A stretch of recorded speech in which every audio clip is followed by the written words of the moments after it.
Today at Gamescom, we were given the opportunity to check out Biomutant, an open-world ARPG developed by Experiment 101, and to be published by THQ Nordic. Biomutant has been in development for a number of years now, and this has left many players wondering when it will finally release. In this preview, I want to tell you a bit about what we learned of this furry-friendly title, as well as some of our impressions of it.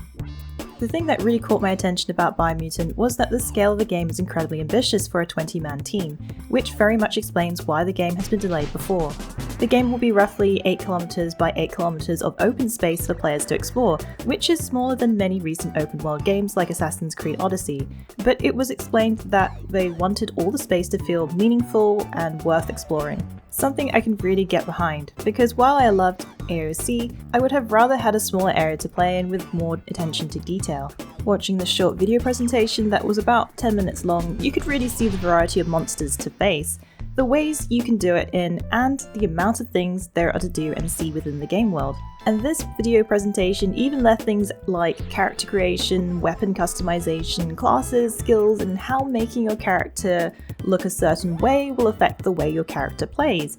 It's really a lot more than I ever anticipated, and as an avid RPG enthusiast, this was all music to my ears.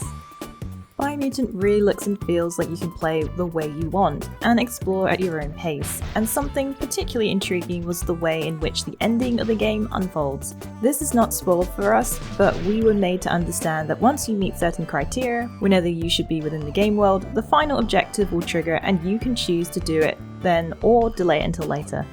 The art style of the game is very unique, and it squarely puts Biomutant into the cute category of games, which should lend itself well to both the adult and juvenile markets. The monsters themselves are a bit goofy looking, which might put off some players, but it felt like a nice change to current status quo or dark and serious RPGs. Biomutant reminded me a lot of Little Big Planet, not in art direction or style, but rather in the way that even adults can have a lot of fun playing a more light-hearted game that isn't 100% created with them in mind. While I am not myself generally a fan of these type of games, Biomutant has an allure to it that almost begs your inner younger self to come out and play.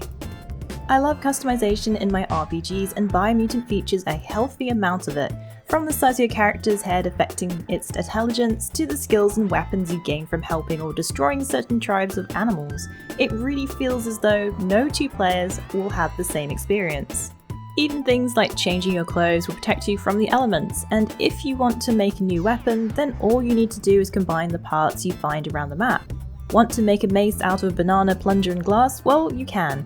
Then you can just swap out parts as you gain better materials for a more effective version of the weapon. Players will craft nearly every weapon they use, and it's an integral part of the game. Biomutant has always been a game that didn't really capture my interest more than it seems unique. I never paid much attention to the trailers and gameplay, and I wasn't sure what I was going to see when I went to their presentation, or if it would change my opinion. However, after speaking with the developers and watching their video, Biomutant is now squarely on my radar. It is an RPG with a solid vision and one that Experiment 101 is unwilling to sacrifice to get the game out earlier.